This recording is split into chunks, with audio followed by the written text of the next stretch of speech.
All right, welcome to InDesign CC. We're going to be taking a look at the InDesign Classroom in a book and going through some of the assignments. We're going to start off with Chapter 1 and hop in right now. This first chapter will be a bit of an overview where we'll get familiar with some of the tools inside of InDesign. We'll find out where the assets are in Canvas, and we'll go ahead and take advantage of some of the assets that come with the book, and we'll use them to get familiar with InDesign. We'll have some things that are slightly different than they are in the book, and that is because a few things have changed in InDesign since this book came out. Also, there's a few things that they have you do in there that we might gloss over. So, stick around and we will hop in and get started in InDesign. So the first thing we're going to do is come over to Canvas, and we're going to come down to the home page right here. And you'll see that right here it says Project Files. So in order to get our project files, we're going to click on this image right here, and that'll take us to Google Drive.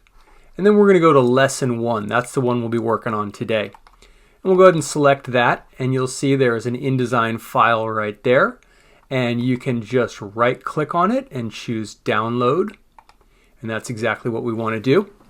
Now, you don't want to just leave this in your Downloads folder. What I recommend doing is creating an InDesign folder. I'm going to right-click on my desktop. I'm going to title this I'm going to click on that one more time, hit the Return key, and title this InDesign Spring 24. And that's where I'm going to keep all of my InDesign assets. That way everything is nice and organized. And one of the things that we're going to do in this class is we're going to save our work before we start working on it. That'll make sure that the titles of our assignments are correct. So let's go ahead and hop over into InDesign. I'm going to go back to that folder, double click on it, and you'll notice there's nothing in here yet, but in my Downloads folder, there's that InDesign file that I just downloaded from Google. So I'm just going to click and drag that over to my desktop, hold it there for a second. And if it doesn't open up the folder, I'll just let go. And there you can see it just hopped up on my desktop, and I'll just drag it into that folder. I can't stress this enough. Throughout this entire semester, we're going to be working in InDesign with InDesign files, and so you must stay organized. You don't want these living in your Downloads folder. So do me a favor and right-click on your desktop, choose New Folder. You can call it whatever you want, but just make sure that everything we do ends up in this folder. We want to start from this folder and we want to end in this folder. Now we might modify that a little bit more as we go, but that's a good place to start. Okay, now that we've got that file, we can grab it and we can either right-click and choose Open With, or we could just grab it and drag it right down to the InDesign icon. And there we go. So you'll see that it opens up in a file that looks like this. And if I hit Command minus, notice that I can shrink it down, or Command plus, I can zoom in. Now, a lot of the things that we're going to do in InDesign are universal throughout the Adobe software. So if you've learned things in Photoshop or Illustrator, there's a pretty good chance they're going to work the same inside of InDesign. Notice that by opening this with InDesign, it just opens us up right into the project. And the next thing we want to do is give it a title. So like I said, right now this is called 01_start.InDesign, or INDD. And we want to go ahead and choose File, Save As. And notice that the first thing you see is we get the option to save it to our computer or to save it to the Creative Cloud. Now you are welcome to save it to the Creative Cloud if you like. But for me, I'm going to save it to my computer. Now I would ask that you also save a version onto your computer. And the reason I like to do that is because it just gives you total control of where this lives. You can always copy that folder we made to an external hard drive, or you can back it up in the cloud if you want. Let's go ahead and retitle this to Chapter 1, and then we're going to hit an underscore, and then I'm going to put my last name in, Taylor. So chapter 1 _ Taylor. That way I know which chapter it is and I know who's done it. So I want you to go ahead and title your assignment the same way. And notice right here it's asking me where do I want to save it. I'm going to go ahead and navigate back to my desktop and find that InDesign folder right there. And if I want to, I can actually create a chapter 1 folder in here, which would be a great idea. I'm going to go ahead and just click the new folder button and type in CH1. And now I know where that is, and I'll probably drag that InDesign file into that folder as well. There's, I believe, 15 chapters in this book, so staying organized by chapter will make things a lot easier. All right, we'll go ahead and click Save. Now we want to go ahead and take a look at the window and the workspace that we have here in InDesign. And so first thing we'll notice, if we start over on the right here, we have a Properties panel. And depending on what we have selected, this panel will change. So right now we have the document selected, but if I came over and grabbed the text tool and selected some text, you'll see that we get some different tools over here, things like fill color and stroke color. So the Properties panel changes depending on what you're working with. Now, since we're using InDesign to do multiple pages, you can see that we have a Pages page or a Pages column where we can add in additional pages, and we can also click between the pages that we're working on. On top of that, we also have CC libraries. This is a library that is online. It is kept in the Adobe CC cloud. And basically, if you're working on anything regularly, this is a great place to store logos, fonts, anything that you might need. For example, if you're working with Target, right? Let's say they hire you to redesign their logo or design a catalog. They're going to give you a style guide. They're going to give you specific colors to use. And so when you have a client like that, you can just go ahead and keep those documents in the CC libraries. Now we also have things like layers and links, and we'll get into this stuff a little bit later as we go. Just wanted to point out that we have a couple windows over here, and sometimes they are overlapped. If for any reason one of these tabs is not open, I'm going to right click and close it. You can see that now my links tab is gone, but if I need to re-access it, I can always go to Window and just find the links option and put a check mark next to it, and then it pops right up. The next thing we want to do is make sure that we're in the Essentials workspace. Now, there are a few different workspaces that are just different assemblies of the screen to help you do specific tasks. We're going to stick with Essentials. So that is what we'll do. If you use some older versions of InDesign, Essentials Classic has some additional things as well. Notice with Essentials Classic, we have all these settings up here along the top, all of our document settings. So again, you're welcome to work in whichever one you want, but for now, we'll just stick with Essentials. One thing you might get when you open up lesson number 1 is a warning that asks you if you want to modify the links in the assignment. If you do get this warning, just click Modify Links. All right, let's take a second and go around the screen here. So the first thing we'll notice is that we have documents up here on the top. This is the document we have open currently, and what's interesting is that it gives me the title. You can see it's changed the name since we've retitled it, but also tells me the level of zoom. So right now we're seeing this at 100%. Notice that if I hit Command plus a few times, it jumps to 300%. Now that's most likely going to be Control plus on a PC. I'm on a Mac. Okay, and there you go. You can see that it tells you the zoom and the title. And that's going to be important as we move on here. Now, if we look at the left side over here, we'll see the toolbar. And we have all sorts of tools that we'll go through over the course of this class and get familiar with. But another thing that's really important is that if you look over here, way down here at the bottom, you'll see we have two views. We have the normal view and we have the preview view. And if you're wondering what the difference is, I can show you right now. Notice if I click on normal, you're not seeing anything different right now, but watch this. if I grab this little badge right here and I drag it off to the side, you can see it now because we're in the normal view, meaning that this is like the working view. As you're doing your work, this is the view you'll want to see. But if you want to see a preview of what it looks like in its final version, you can click the preview version. And you'll notice that now we don't see anything outside of the document. If I click off, that badge kind of disappears until I hover over it. But as soon as I switch back into normal view, then I can see it again.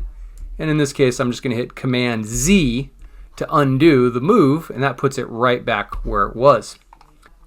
Now, if we go down to the bottom of the screen, you'll see we also have some controls down here as well. If we start in the lower left, you'll see that we also see the level of zoom right there. And if I click on this, you can see that I can quickly and easily change it to different levels of zoom. Now, while this is convenient, I would definitely recommend getting in the habit of hitting Command plus to zoom in and Command minus to zoom out. It's just going to be faster, and the less that you have to kind of drag your mouse around the screen, the faster you will be at working.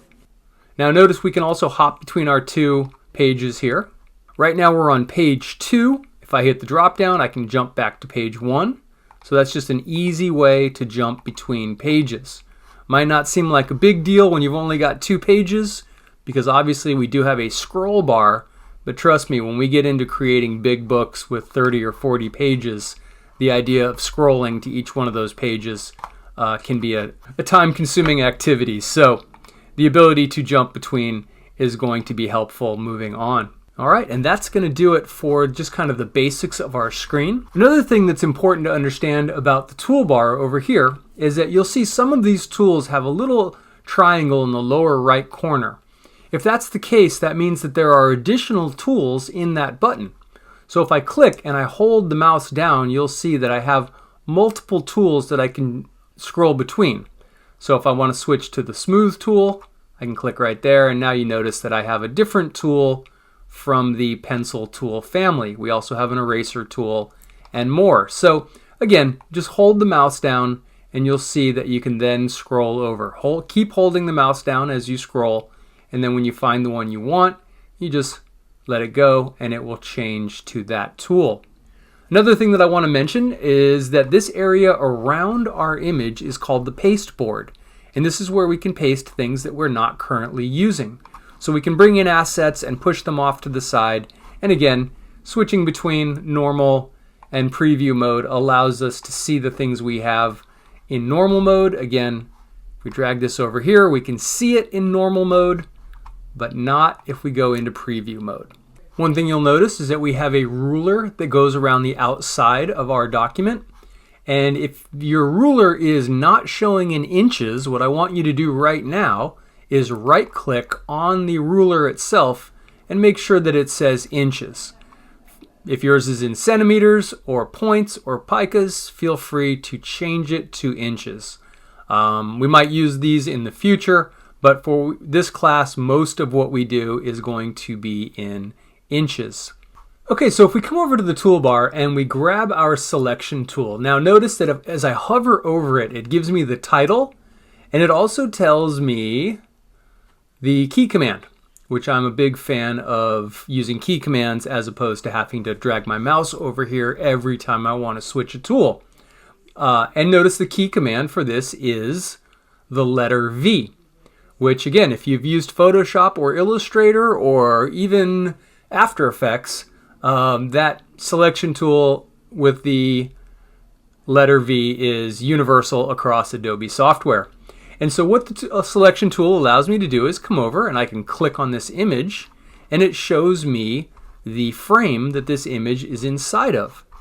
Now notice we got some little bonus information popping up over here. I'm not concerned about that right now.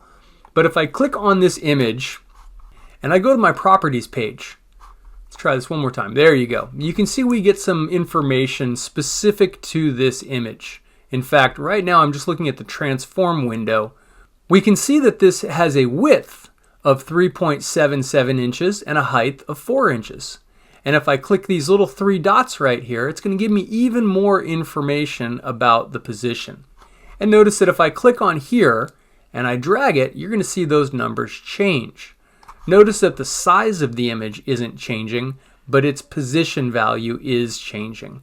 And that's what this is right here. It's letting me know, let's see, if I hit Command Z to undo that move, you can see that basically what it's done is it's left me with a 1/8 inch margin. Again, that 0.0125 is 1/8 of an inch. And that's the X value, which is the side to side. And the Y value has the same number, which is the up and down. So what this is referring to is these margins right here. That's an 1/8 inch margin, and that's an 1/8 inch margin. So it's letting me know that there's an 1/8 inch all the way around the image. And if I grab the image and move it up, let's push it into the corner. Now you can see that those numbers have gone to 0 because the position has changed and it no longer has that margin. Notice that, again, the size of the image doesn't change, just the position value.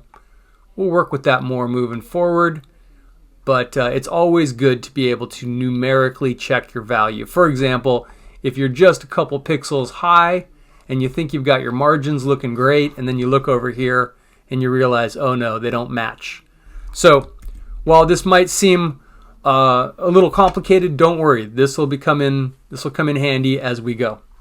So as you notice, we can select images. We can also select items and drag them around with the selection tool. You'll also see that as we move things, we get what are called smart guides. And right now we have this smart guide that's popping up. As I drag this back into place, you can see that purple line right there is letting me know that I am centered in the center of this frame right here. And we can always double check that against the position.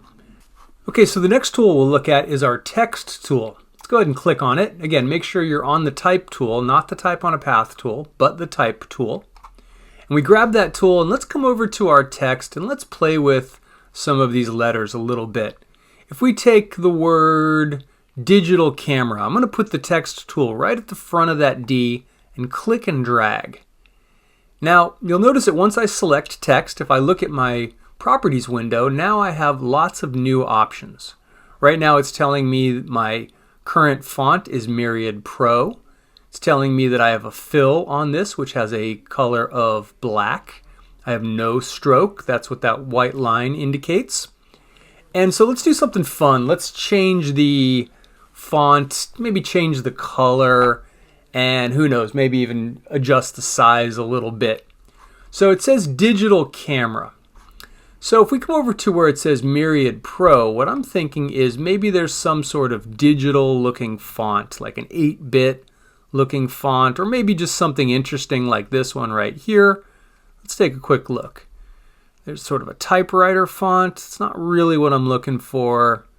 I just want something that reinforces that digital idea. And again, oh, there we go. So if I come down, I actually have a digital font. Now again, you don't have to use the same font. It's definitely possible that you don't have this loaded in, and I will show you how to add fonts in the future.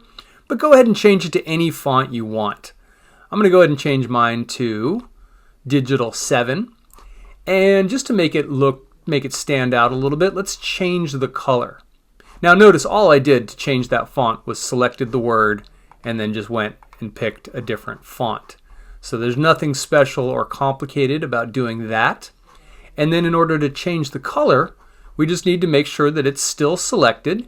And if for any reason you've clicked off and deselected it, you can just put your text tool right back there and drag it across. And we'll go up to fill. And notice that we have a couple things working for us here. We have preset swatches, and that's what these are right here. We also have this window right here, which is actually the swatches window that we're looking at right now.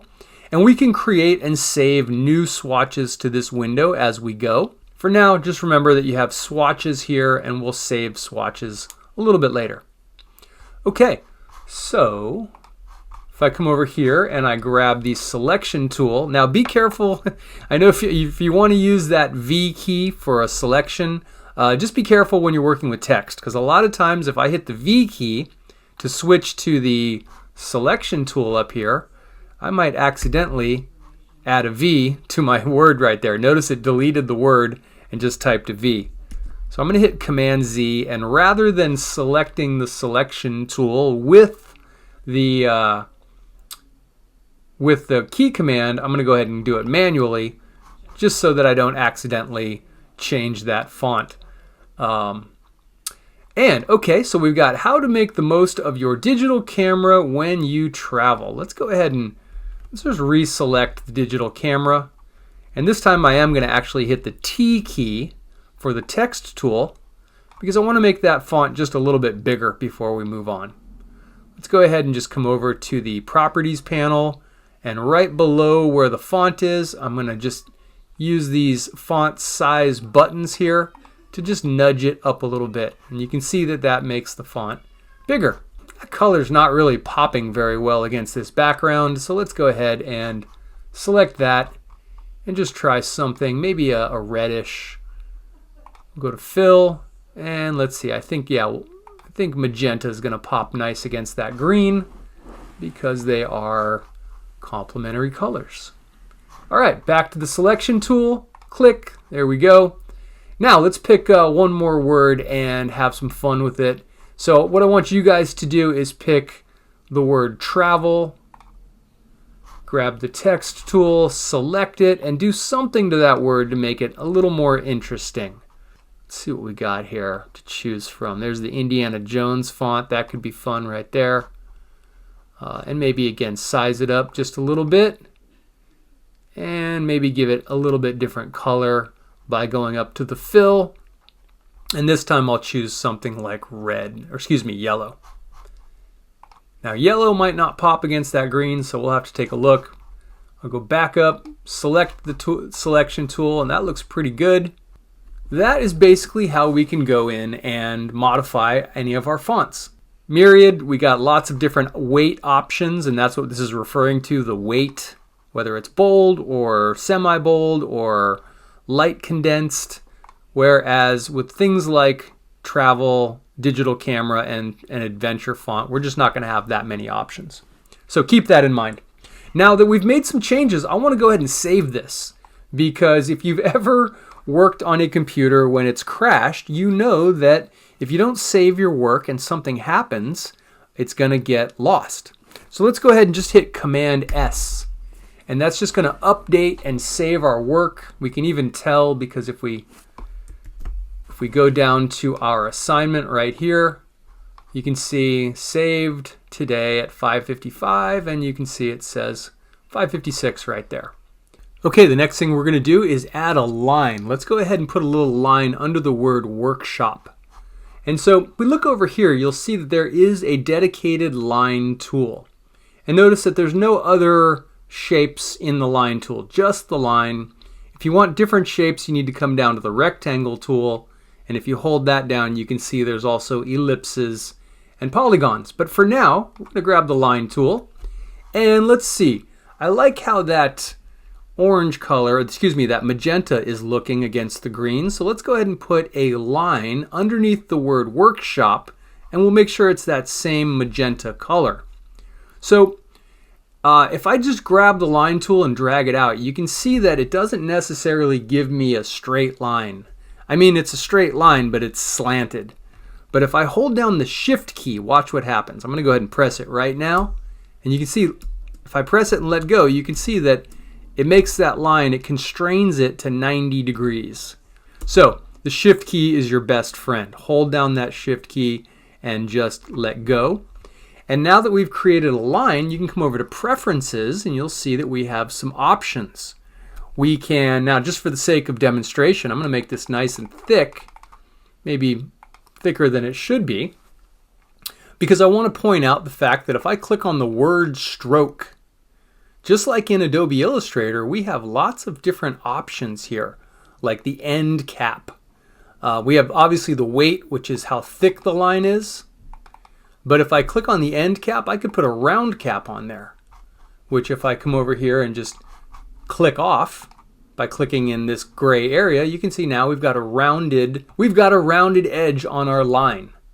So if I come back over here and I select this line and I go back over to the properties window and click stroke, I can set that back to being a butt cap, which is just a flat end cap, or a projecting cap, which just means that it projects out past the control point.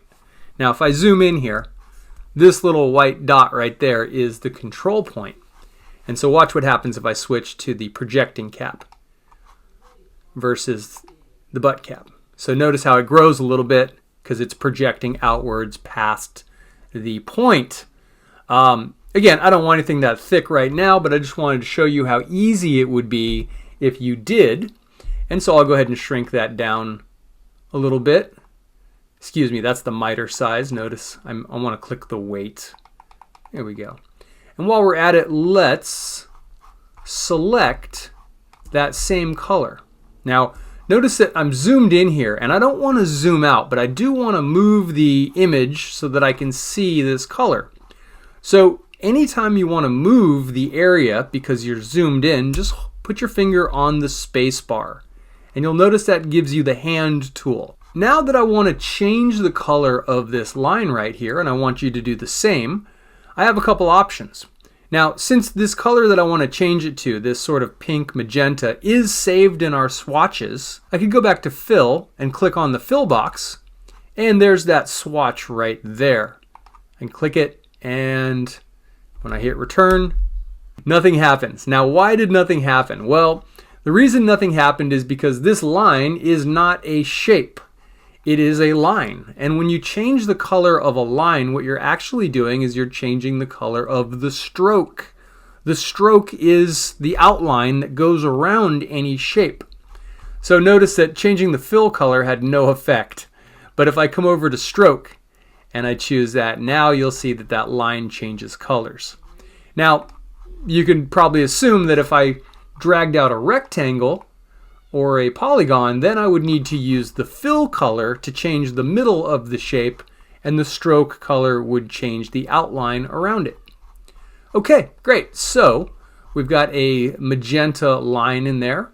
It's also worth coming over and grabbing your selection tool and just dragging it right and left a little bit, and you'll see this is where that smart guide is really going to help. Because one thing that my students know very well is that I don't have much tolerance for bad margins. I want to see this gap over here even with this one over there. And rather than having to drag out rulers and measure everything, what you can easily do is just simply select this and just sort of drag it left and right until you see that centered line pop up.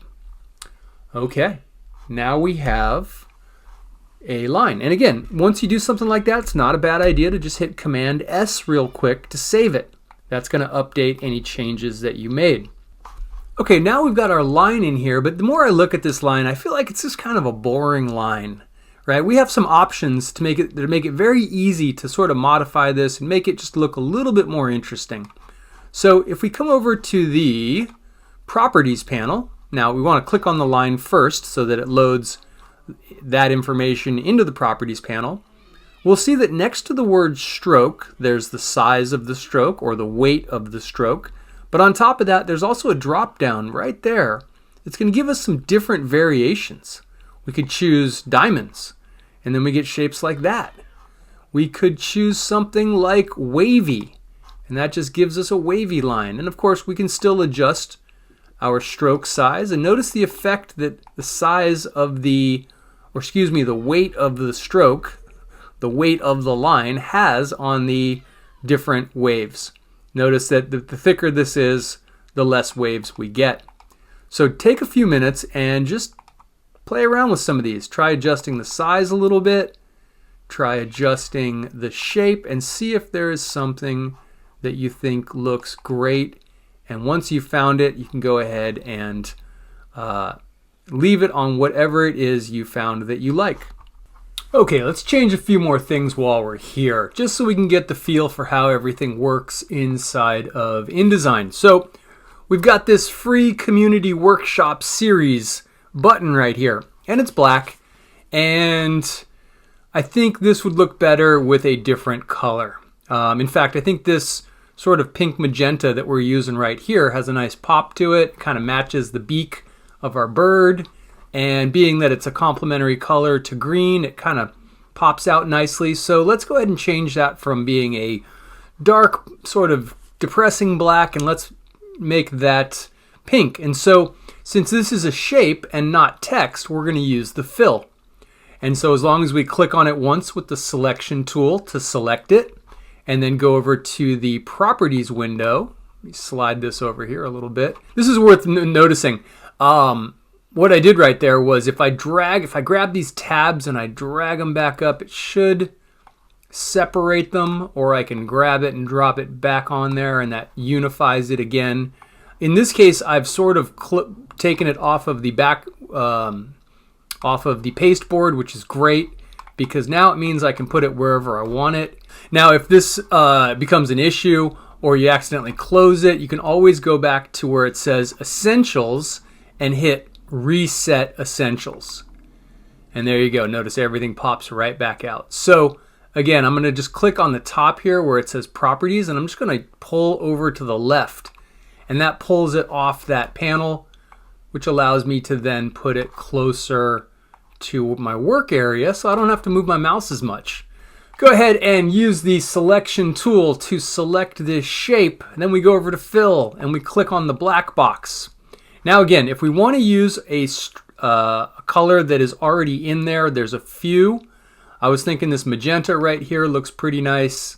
Now, I'll be honest, this word travel, you can see that for whatever reason it's sitting high on this line, and that is not something that would fly in any sort of print situation. So let's take just a second, reselect that text using the text tool.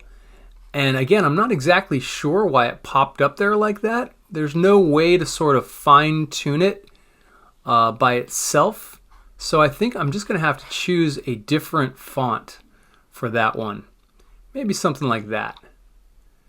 Again, you guys are welcome to choose whatever you want. That looks better. Whatever fonts you want to work with on here. Again, this is all just about kind of figuring out how everything works and playing around a little bit. But let's go ahead and change the main title as well, where it says Photo Safari. Again, it's always best to put the text tool right at the bottom corner of the letters. And let's just take a look see what we've got here. Ooh, I like that one. That's League Gothic.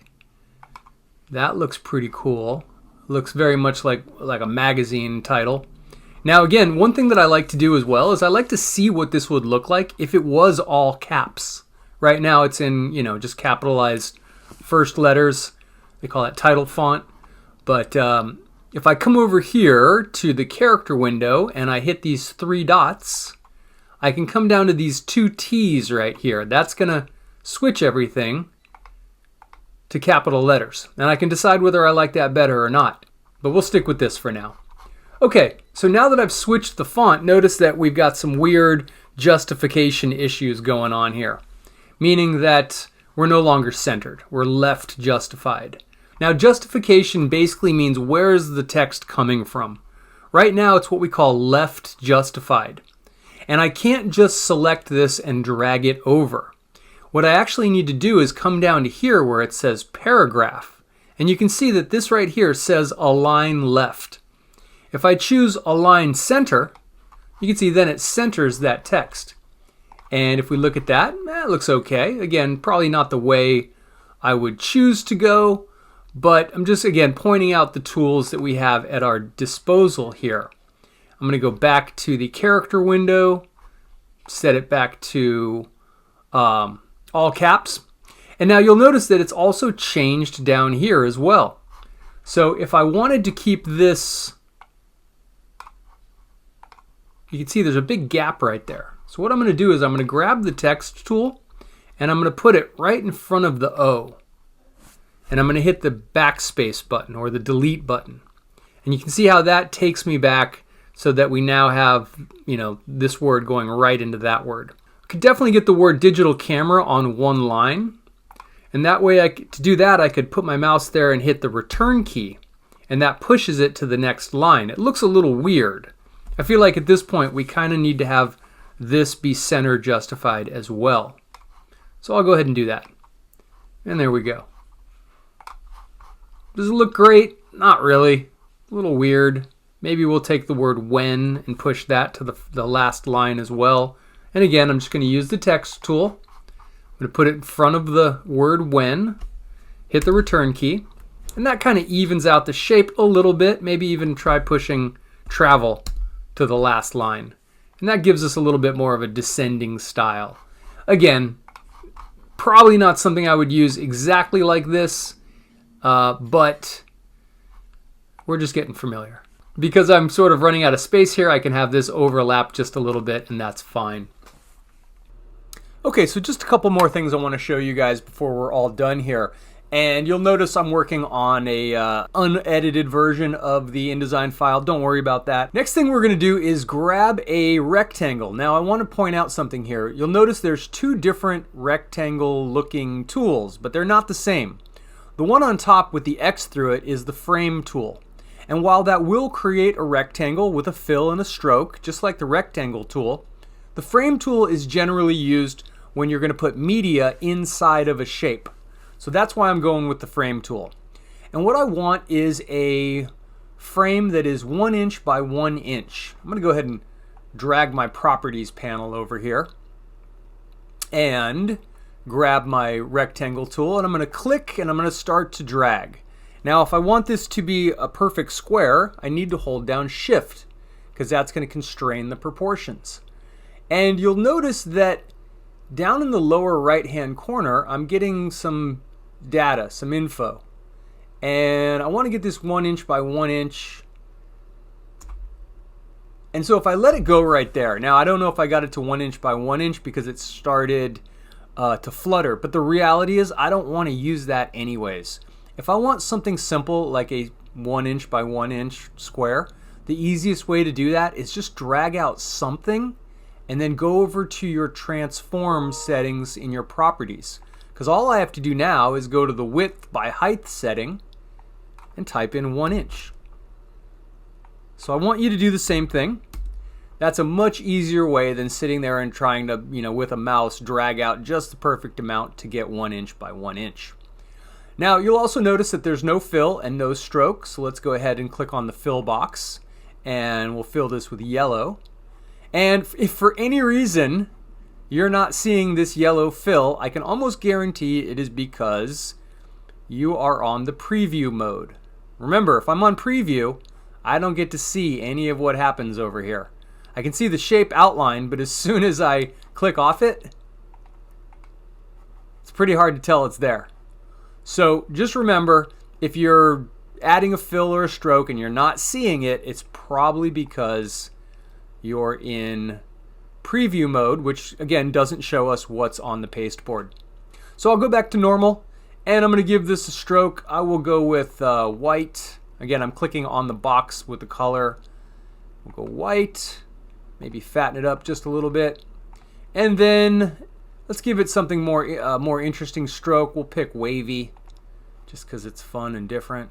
And again, adjusting the font size adjusts the amount of waves you're going to get. Okay, so now we have that done. We can just drag it right over onto our project. And there it is. And what happens if I decide, you know what, I don't want a square. I should have done a circle or maybe even a triangle. Well, you might think, well, let's just delete it and do a new one, but the reality is there's a faster way. I can go up to Object, I can go to Convert Shape, and you can see that very quickly I can change that into any of these shapes. How about an ellipse? There we go, we got a circle. We could go to Object, Convert Shape, I could make it a triangle.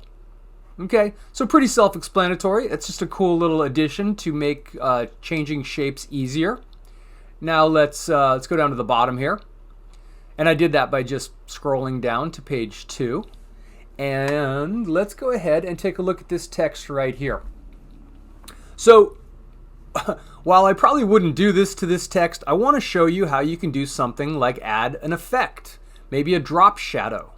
So if you click on the text and then you right click, you can just scroll down and you will see the option to add effects.